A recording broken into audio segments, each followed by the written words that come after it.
Davos 2025. Ils ont eu le malheur d'inviter Javier Milei, président argentin.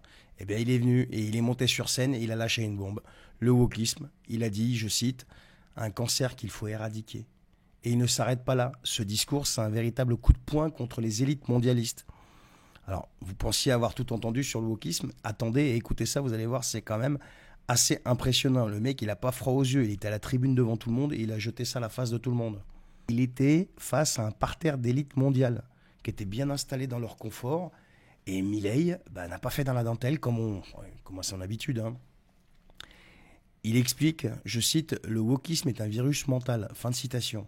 Il a asséné ça, le mec. Pour lui, c'est une idéologie qui détruit les fondations même de nos sociétés. Et il va encore plus loin. Je cite, tant qu'on n'éliminera pas cette pensée unique, la civilisation et même l'espèce humaine ne pourront pas avancer. Fin de citation. Mais c'est pas juste un coup de gueule. C'est un réquisitoire complet qu'il a fait, le gars, et il les avait tous en face de lui. Milei a exposé ce qu'il considère comme les différentes, je cite, têtes de monstre woke.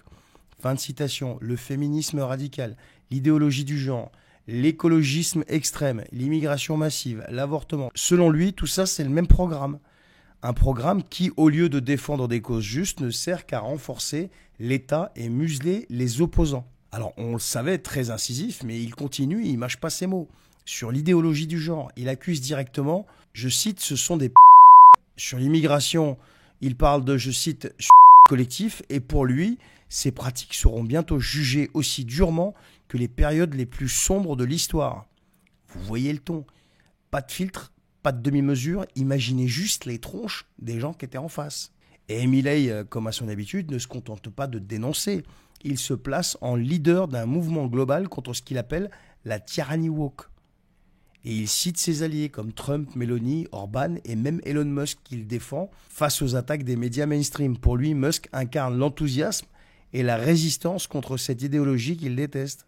Et Milei croit qu'actuellement, il y a un vent de liberté qui est en train de souffler. Et selon lui, eh bien, le mur de la pensée unique commence à se fissurer et il est clair, il veut s'engouffrer dans la brèche et il veut enfoncer le clou, le mec. Donc, on a un président là qui se lève à Davos pour attaquer directement les élites et leurs programmes en les regardant dans les yeux. Et là, je pense que c'est pas passé inaperçu. Pour certains, c'est du populisme à l'état brut. Alors ça, c'est l'attaque facile. Et pour d'autres, c'est une bouffée d'air frais. Mais il y a une chose qui est certaine, c'est que son discours là, c'est une déclaration de guerre. Là, pour lui, son ennemi, c'est le wokisme. Et il lui déclare complètement la guerre. On verra ce qui va se passer par la suite. Mais connaissant un petit peu le personnage, ses frasques et comment il agit et comment il parle et ce qu'il a fait en Argentine, je pense pas qu'il a parlé dans le vent. Allez les amis, je vous laisse avec ça. Partagez cette vidéo, commentez-la, likez-la, abonnez-vous si vous n'êtes pas abonné et je vous dis à bientôt.